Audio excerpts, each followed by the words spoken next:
In this video, we'll talk about how to find the exact area under a curve with a limit of Riemann sums. So we briefly described the process for this in the last video, so I want to begin this one by recapping that process and then do an example.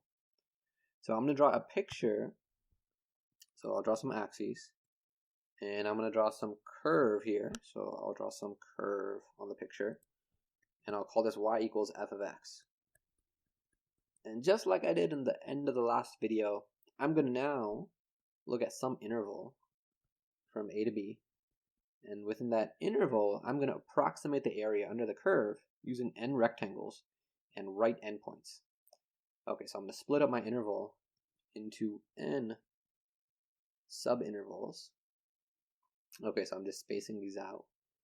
Alrighty, and then what I'm going to do is now I'm going to look at the base of each rectangle. The base of each rectangle, our notation for that is we call it delta x. And delta x is the length of the whole interval, b minus a, divided by how many pieces we split it up into. So I'm going to split it into n pieces.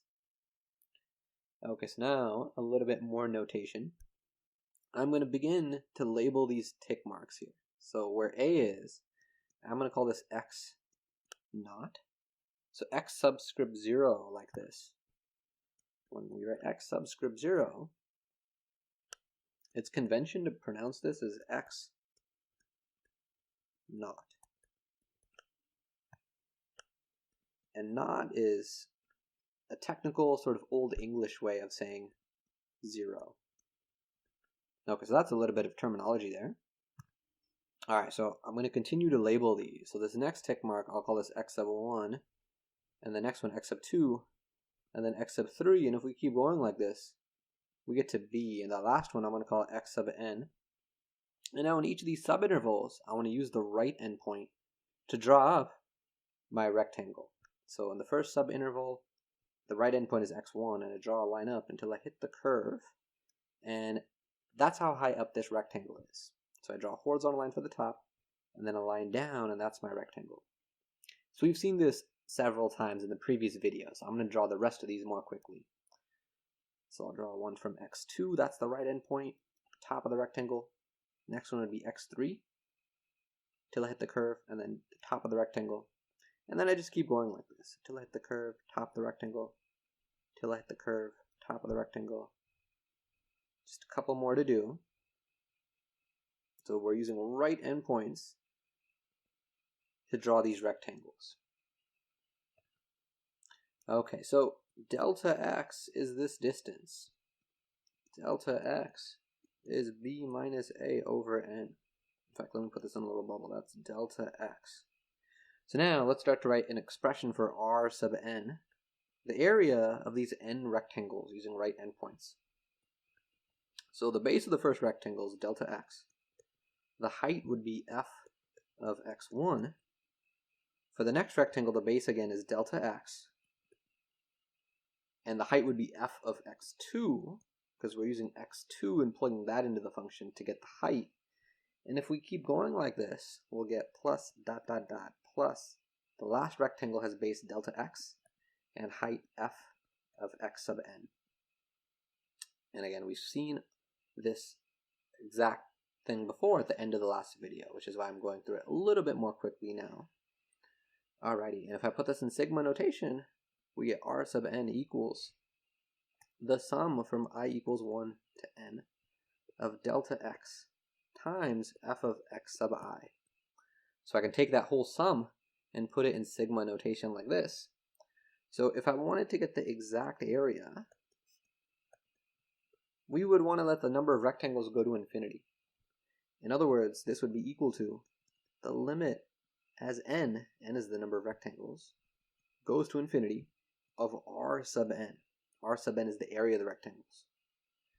Okay, so plugging in what r sub n is, this is the limit as n goes to infinity, sigma I equals 1 to n of delta x times f of x sub I. So we are going to compute the exact area as this limit of Riemann sums. Okay, so let's do an example to see what this looks like in practice. So let's find the exact area under f of x equals x squared plus 1 over the interval from 1 to 9 using a limit of Riemann sums with right endpoints. So we've looked at this function before. So if I draw a graph and I have my axes, the graph of x squared plus 1, we've drawn this one before, earlier in this section in a previous video, but we did it just using 4 rectangles. Okay, so if I look at my interval from 1 to 9, what I'm going to do is I'm going to first split this up into n subintervals. So I'll put some tick marks, going from 1 all the way till 9. Let's do one more. And then where the 1 is, I'm going to call this x sub 0 or x naught. The next tick mark would be x1. After that would be x2. And I could keep going like this. Somewhere in the middle, I'm going to have an arbitrary one of these, and I'm going to call that one x sub I, an arbitrary one somewhere in the middle. Okay, and then the 9 would be x sub n. So if I were to draw my rectangles using right endpoints, again, I'm going to do this pretty quickly because we've seen it a bunch now. For the first subinterval, I take that right endpoint, draw up until I hit the curve, and that's how high up my rectangle is.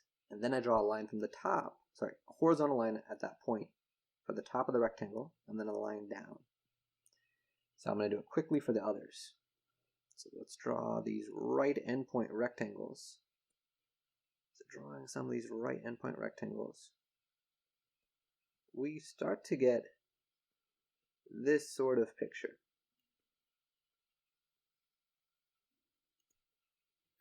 Okay, so one thing I'm going to do is I am going to need to figure out a formula for x sub I. Because if we look up to the formula that we had for the exact area, part of what we have here is we have the sigma, and then we have f of x sub I. So I'll need a formula for x sub I to plug in to f. Okay, so how can I get a formula for this arbitrary sort of tick mark point x sub I? What I'll do is I'll begin by writing down what x naught is, and x naught was 1. And then I'll see if I can find a pattern. So I'll write down what x1 is, and x2 is, and x3 is, and then I'll see if I can find a pattern. So to get x1, I am going to need to know what this delta x is. So delta x is the length of the whole interval, 9 minus 1, divided by the number of rectangles, which is n in this case, or 8 over n. Okay, so what is x sub 1 then? X sub 1 is 1, my starting point, plus delta x. So plus delta x. What would x sub 2 be?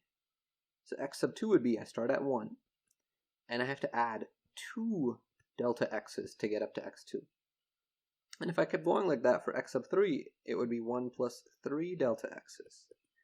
And now I start to see a pattern. If we continue like this, we get x sub I would be equal to 1 plus I delta x's, depending on what that subscript I ends up being.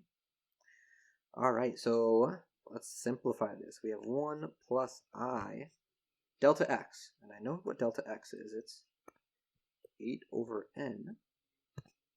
So this gives us 1 plus 8i over n. So we have a formula for x sub I.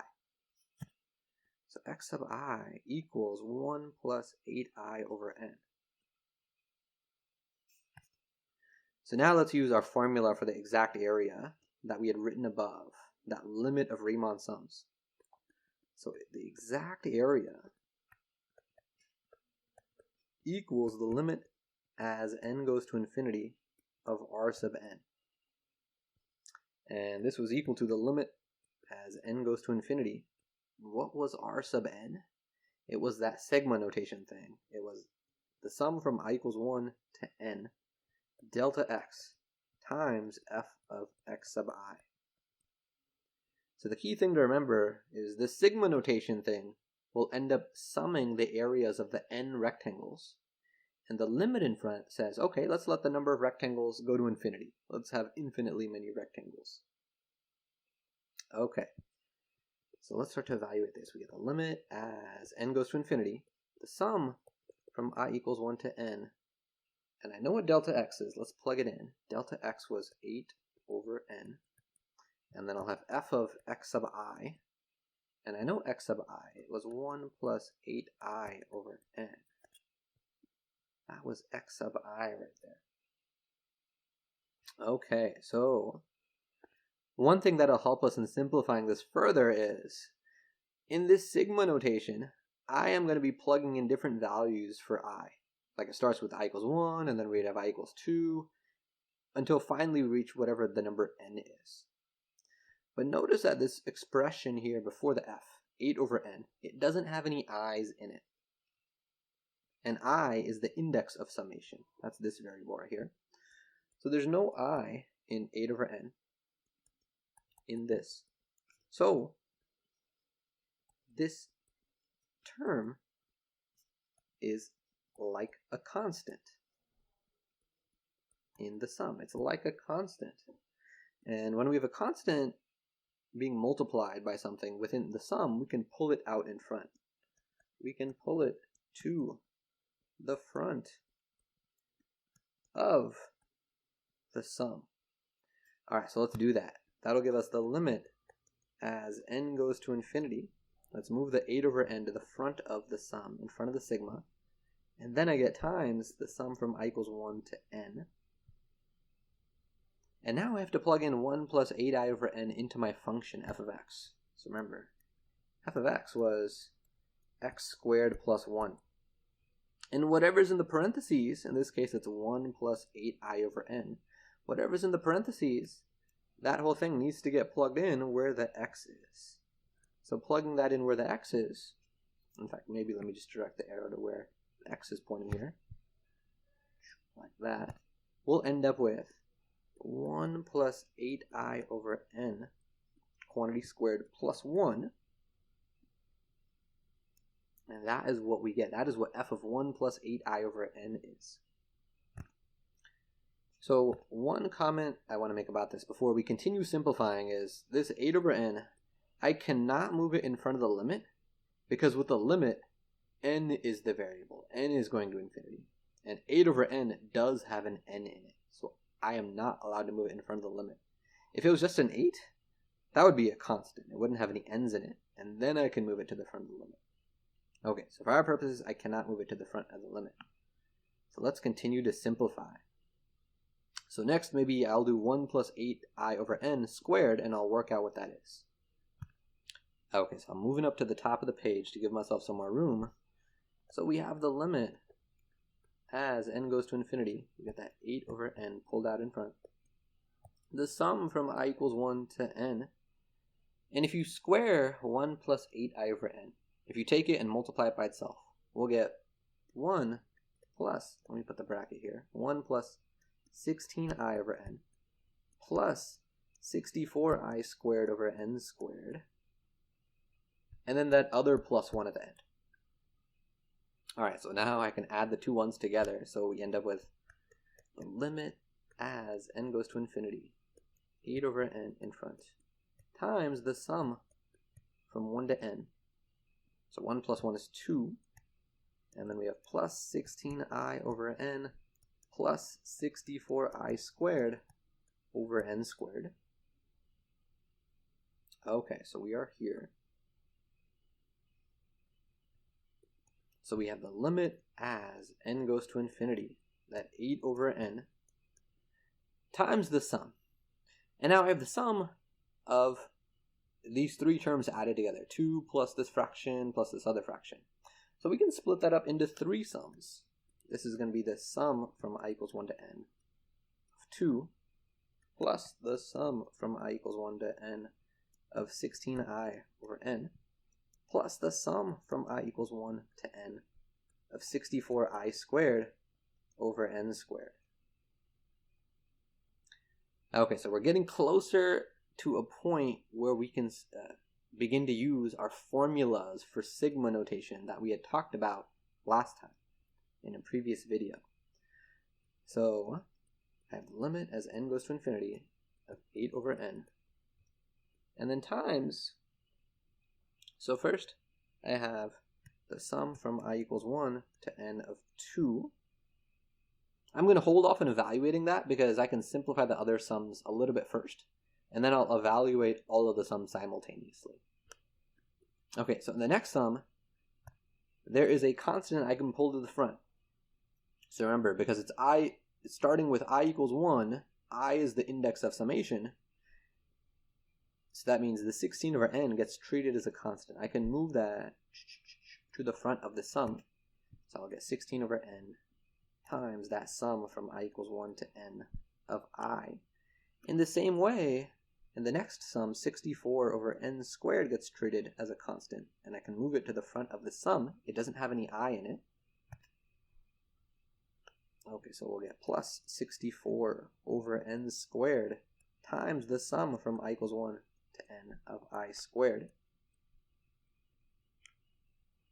Okay, so now we can start to use some of our formulas, our sigma notation formulas. So we have the limit as n goes to infinity, 8 over n times, well, the sum from I equals 1 to n of 2 would mean, if I plug in I equals 1 into this, we get 2. If I plug I equals 2 into it, we get 2. And then we keep going like that, 2 plus 2 plus 2, until finally we plug in n into this, and we still get 2. And overall, we're adding 2 to itself n times, and that's 2n. So that one wasn't bad. Okay, next term. Plus 16 over n. So what's the sum from I equals 1 to n of I? And I'm also going to need to know, I'm going to leave some space, and then I'll have a plus 64 over n squared times, what's the sum from I equals 1 to n of I squared? So remember, we had seen those last time. This was formula 2, the sum from I equals 1 to n of I, and formula 3 here, the sum from I equals 1 to n of I squared. So the first one is going to end up equaling this, the second one's going to end up equaling that, so we are going to use those formulas. Okay, so the sum from I equals 1 to n of I is n times n plus 1 over 2, and then the sum from I equals 1 to n of I squared is n times n plus 1 times 2n plus 1 over 6. Okay, let's close that bracket. Alrighty, so let's simplify these a little bit and then distribute the 8 over n in. So with the limit as n goes to infinity, so to simplify these a little bit, I notice that these n's are going to cancel. This 2 is going to cancel with that 16 and leave me with an 8 here. This n is going to cancel with one of the n's of the n squared, and I'll be left with an n down here. And 64 and 6 can both be divided by 2, and I'll be left with a 3 down here and a 32 up there. And now let's distribute the 8 over n in. So 8 over n times 2n, the n's would cancel and I'll get 16. So I'm distributing now, so distributing this here, and then here, and then here. So now we're at the process where we are distributing it to that second term. So when we distribute it there, we'll get the 8 multiplying this other 8.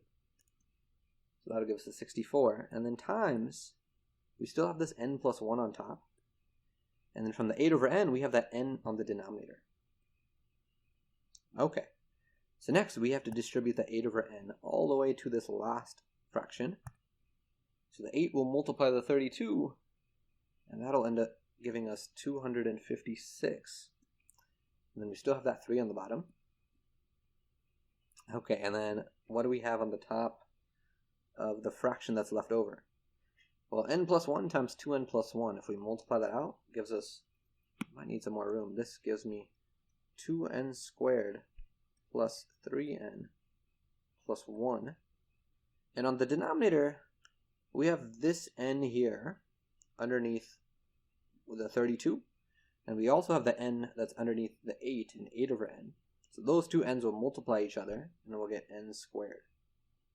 N squared. And then close that bracket. Okay, so at this point, we have to remember, how did we evaluate infinite limits back in Math 30 in the previous calculus course. And one of the ways is there's a shortcut for infinite limits when we have a polynomial on the top and on the bottom of a fraction. And that's what we have here. We have polynomials on top and polynomials on the bottom of our fractions. And the shortcut says, okay, when you have an infinite limit, ignore the lower power terms. We could also do it using L'Hopital's rule, but I'm not going to show how to do it with L'Hopital's rule because not everyone saw L'Hopital's rule back in Math 30. In fact, that'll be a topic that we review later in our course. So I'm going to show how to do this without using L'Hopital's. It's still going to be pretty simple. Okay, so we will end up with, so we have this limit as n goes to infinity. The 16 stays there. There's no n's at all in that. With the next term, we still have the 64. And then on the top, I ignore the lower power terms. So 1 is a lower power term than n, because n is, I think of n as n to the 1. And the 1 is a constant. 1 is kind of like n to the 0. Doesn't have any power of n, or sorry, any positive integer power of n. It's like n to the 0. So I would just keep the n on the top. That's the biggest power term. And I just keep, well, there's only one term on the bottom, the n, so I keep that. Okay, in the next fraction, we'll have 256 over 3. And then I keep the biggest power term on the top, which is 2n squared. And I keep the biggest power term on the bottom, which is n squared. And then this, I can simplify. We get 16 plus 64 plus the n squareds cancel, and I'll get 512 over 3. And then 16 plus 64 is 80. So we get 80 plus 512 over 3. Okay, and if I get a common denominator, 80 becomes 240 over 3 plus 512 over 3. And adding these together, we get 752 over 3. And that's our area. That is the exact area underneath this parabola over the interval from 1 to 9. Okay, so, it took us a fair amount of algebra and limits to get there, but that's still impressive that we can get an area of a curved shape like that. Okay, so there's a few things that I want to note about this. So 2 notes. So the first note is that we would get the same area using left endpoints, midpoints, or any other, what I'm going to call sample points. So in our class, we've only talked about how to use left endpoints, right endpoints, and midpoints. But we could do weird stuff. We could do points that are 1/3 of the way to one side, or 1/10 of the way to the other side. Or we could switch it up. Sometimes we could do left endpoints, sometimes we could do midpoints, sometimes we could do right endpoints. We could switch it up. So that's what I'm calling sample points. Other choices for a point that I could pick in my subinterval to determine the height. So we would actually get the same area no matter which of those I did, left endpoints, midpoints, anything else, which is good.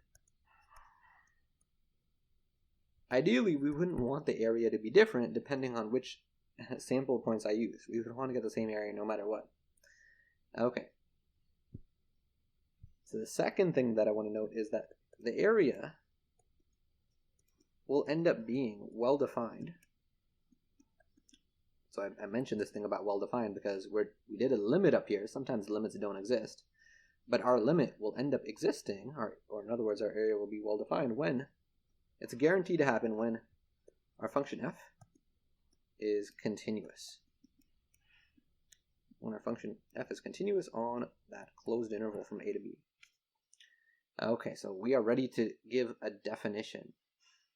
So this limit of a Riemann sum, the limit as n goes to infinity, of this sum, we have a notation for this. And the notation is the following.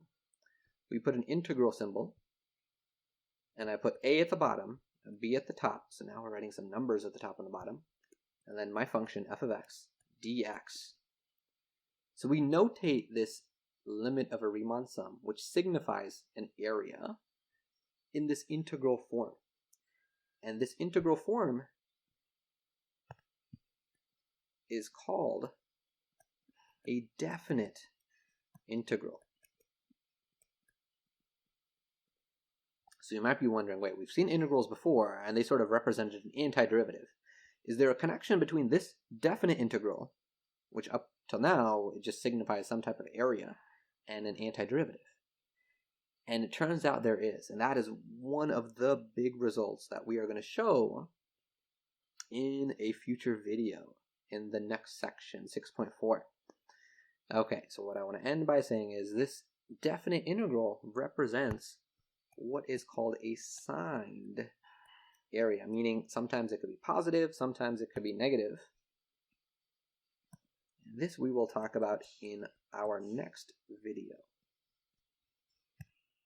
So in terms of our goals for the section, we have finished our fourth goal, how to find an exact area under a curve using a limit of Riemann sums. And we called that exact area a definite integral. In the next video, we'll talk about, well, how can we compute a definite integral if my curve is nice enough to compute using areas and geometry?